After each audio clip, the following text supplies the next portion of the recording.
US की एक agency है जिसने, यूनाइटेड स्टेट्स की एक एजेंसी जिसने एक रिपोर्ट दे दी, इसके बारे में तो आपने जाना ही होगा, कल आ गई थी रिपोर्ट कि भारत मोस्ट या country to watch out for वाली लिस्ट में डाल दी गई है। हम सबसे पहले, जैसे कि इस कार्यक्रम में हमेशा करते हैं, कि भारत पर अमेरिका की रिपोर्ट क्या है, आइए पहले उस रिपोर्ट के बारे में आपको बताते हैं, तथ्य पहले, उसके बाद स्पिन।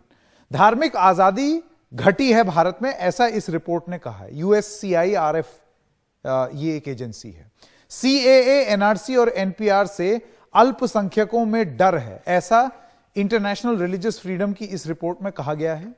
अमित शाह ने घुसपैठियों को दीमक कहा, इस तक का जिक्र है। अमित शाह गृह मंत्री हैं देश के, उसका भी जिक्र है। CAA के खिलाफ प्रदर्शन करने पर सख्त कार्रवाई, यह भी इसका उल्लेख उस रिपोर्ट में है। मुस्लिम बहुल जम्मू कश्मीर की स्वायत्तता छीनी, इस बात का भी जिक्र उस रिपोर्ट में है। गौरक्षा के नाम पर लिंचिंग के केस बढ़े, यह भी अमेरिका ने अपनी उस रिपोर्ट में डाला है। फरवरी 2020 में दिल्ली हिंसा में मुसलमान निशाने पर रहे, इसका भी जिक्र इस रिपोर्ट में है, अमेरिका की इस रिपोर्ट में। तो अब मैं आपको बताना चाहता हूं कि भारत की तुलना अमेरिका की इस एजेंसी ने, USCIRF ने, किन और देशों से की है। तो ये रहा भारत।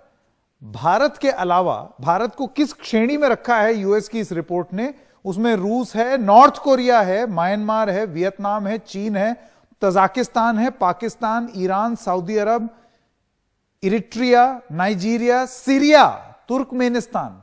अमेरिका की इस एजेंसी के हिसाब से हम सीरिया, ईरान और नॉर्थ कोरिया जैसे ही हैं, हमारा देश, हम में और उनमें कोई फर्क नहीं इस रिपोर्ट के हिसाब से। क्या है USCIRF, पहले आपको यह बता दें। अंतर्राष्ट्रीय धार्मिक आजादी पर एक अमेरिकी आयोग है, एक कमीशन है जो कि अमेरिका में है। सरकारी है लेकिन स्वतंत्र आयोग है, सरकारी है, वहां की सरकार द्वारा बनाया गया है लेकिन स्वतंत्र है। सलाह दे सकता है, और यह बहुत जरूरी है जानना, यह सलाह दे सकता है, ये सारी चीजें सलाहें हैं, लेकिन नीति नहीं बना सकता। ऐसा नहीं है कि इनकी रिपोर्ट के बाद वहां नीति बन जाएगी और ये अमेरिका की ऑफिशियल पोजीशन हो जाएगी। आप कहां पाते हैं इस रिपोर्ट से अपने आप को, अगर आप सोचें, आप अपने आप को कहां पाते हैं, ओपिनियन बनाइएगा दो न्यूज मेकर्स के साथ। तो इस वक्त मैं स्वागत करना चाहता हूं कांग्रेस नेता शशि थरूर का। डॉक्टर थरूर, आपका NDTV में बहुत बहुत स्वागत है। अमेरिकी आयोग ने भारत में धार्मिक आजादी की स्थिति को चिंताजनक बताया है। भारत को सीरिया, पाकिस्तान, नॉर्थ कोरिया के साथ भी रखा गया है। आप इस USCIRF की रिपोर्ट को किस तरीके से देख रहे हैं? देखिए, बुरी तरह से देखना ही पड़ेगा, क्योंकि हम भारतवासी को ये अपमान है कि हमारे देश उस हालत में है जैसे उन देशों के साथ हमें ये तुलना किया गया है।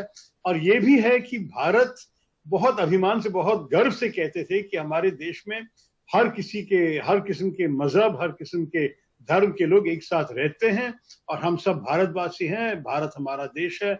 इस वतन में हम मजहब के फर्क ज्यादा नहीं, मतलब हम इसके ऊपर ज्यादा महत्वपूर्णता नहीं देते हैं।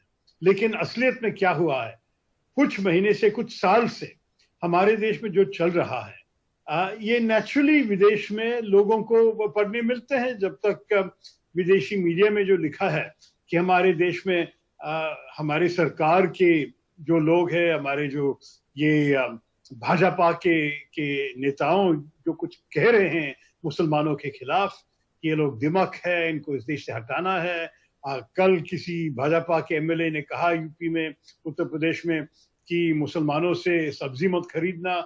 इस किस्म की भाषा, इस किस्म के बोल, और ये CAA बिल जो आया है, NRC के बारे में जो बातचीत किए हैं, नेचुरली ये लोग सोचेंगे कि मुसलमानों के लिए भारत में जगह नहीं है।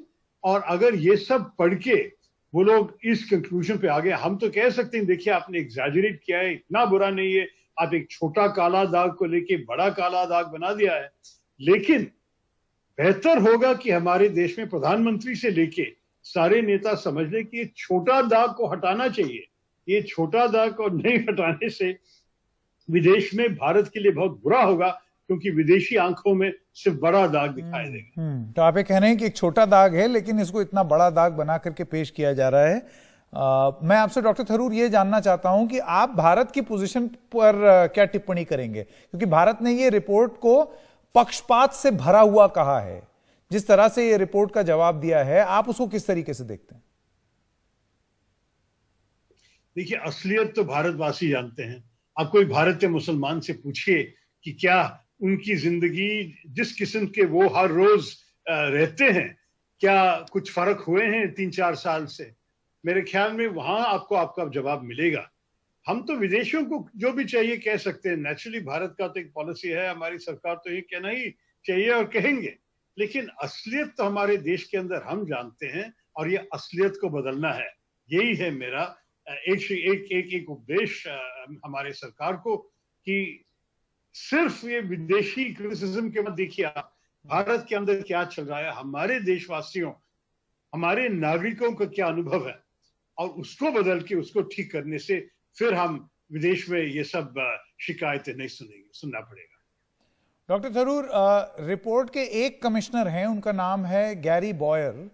वो कहते हैं कि मैं इत्तेफाक नहीं रखता अगर हिंदुस्तान की तुलना दूसरे ऐसे देशों से करेंगे तो बदलाव का मकसद पूरा होना बहुत मुश्किल होगा। आप उनकी इस असेसमेंट को कैसे देखते हैं?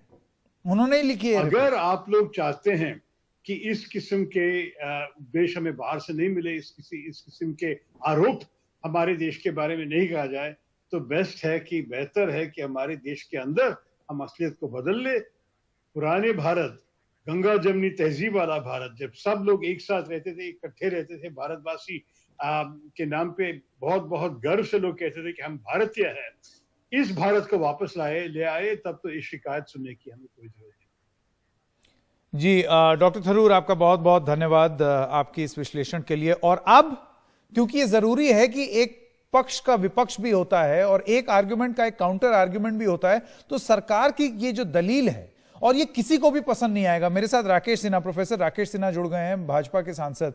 प्रोफेसर सिन्हा, ये चीज किसी को पसंद नहीं आएगा जिस तरीके की भाषा इस्तेमाल की है, मेरे ख्याल से घोर आपत्तिजनक है। डॉक्टर थरूर भी अभी थोड़ी देर पहले यही बोल रहे थे, लेकिन उनका ये कहना है कि एक छोटे काले दाग को एक बड़ा काला दाग बना करके विश्व में प्रस्तुत किया जा रहा है। आपकी देखिए, पहली बात तो मैं कांग्रेस पार्टी के इस बयान पर भी इत्तेफाक नहीं रखता हूं। कांग्रेस पर जिस प्रकार शशि थरूर जी ने समर्थन कर दिया एक तरह से रिपोर्ट का और कहा कि हमें बदलने की जरूरत है, वो बताना चाह रहे हैं कि पिछले वर्ष में कुछ ऐसा हुआ जो हिंदुस्तान को पंथ निरपेक्ष और लोकतांत्रिक नहीं रखा है। पहली बात तो अमेरिका के पास वह मॉरल राइट नहीं है कि भारत का असेसमेंट करे, और इस रिपोर्ट को इसलिए भी महत्व नहीं देना चाहिए कि हम उस साम्राज्यवादी मानसिकता से बाहर निकले जो साम्राज्यवाद के दौरान था कि कोई पश्चिम का देश रिपोर्ट देता है। अमेरिका कौन होता है रिपोर्ट लिखने वाला? अमेरिका क्या विश्व का दादा है क्या? कुछ कॉन्फ्लिक्ट्स हुए हैं, इसमें दो राय नहीं, कॉन्फ्लिक्ट्स हुए हैं, कुछ झगड़े हैं, नहीं होना चाहिए आइडियली, और उसको रोकने के लिए एक आम सहमति है इस देश में। एक सवाल आपसे ये पूछना चाह रहा था। देखिए, उन्होंने बोला कंट्रीज ऑफ पर्टिकुलर कंसर्न, मैं आपसे पूर्णतः सहमत हूं कि अमेरिका जो है वो कोई नहीं होता हमें बताने वाला, लेकिन जब बीजेपी के ही नेताओं से आप अगर हम और किसी की रिपोर्ट को एकदम खारिज कर दें, लेकिन ये जो आरोप लगते हैं, जैसे बीजेपी के आप ही के नेता हैं आपकी पार्टी के, वो सब्जी वाले से पूछ रहे हैं कि भाई मुसलमान से फल मत लो, आपको लगता है ये एक सही संदेश देता है समाज में? देखिए, पार्टी ने उन पर कार्रवाई की है। मैं दूसरी बात कहना चाहता हूँ, 1, 2, 4, 10, 100 लोग क्या कहते हैं महत्वपूर्ण नहीं है। कोई देश उस आम सहमति से चलता है, कलेक्टिव कॉन्सेंस के आधार पर चलता है, एक सामूहिक चेतना के आधार पर चलता है जिसके प्रति सहमति रखती है। धर्म के आधार पर भेदभाव के प्रति कोई सहमति नहीं है। आपने देखा कि मोहन भागवत जी ने क्या कहा, जमात की उस गतिविधि के कारण कहा किसी पूरे समुदाय को इसके लिए ब्लेम नहीं किया जा सकता है। भारत के प्रधानमंत्री ने अपने कभी भी मन की बात में या संदेश में किसी एक समुदाय का नाम नहीं लिया, वो 130 करोड़ जनता की बात करते हैं। मैं लेकिन दूसरी बात कहना चाहता हूँ, इस रिपोर्ट में क्या कहा गया कि religious freedom subject to public order. अरे, रिलीजियस फ्रीडम तो सब्जेक्ट टू पब्लिक ऑर्डर होता ही है, एब्सोल्यूट फ्रीडम हम नहीं दे सकते हैं। बहुत बहुत धन्यवाद अपना पक्ष रखने के लिए। भारत ने अपनी तरफ से बात और दलील पेश तो कर दी है, लेकिन और कोई यूएस से हमको शाबाशी और उनकी आलोचना लेने की जरूरत नहीं है। लेकिन अगर हम खुद सुधरना चाहें या खुद अपना आकलन करना चाहें कि क्या कुछ ऐसा गलत हो रहा है जिसको सही कोर्स करेक्ट करना चाहिए या कर सकते हैं या रोका जा सकता है उसको होने से, तो वो भी जारी रखना चाहिए।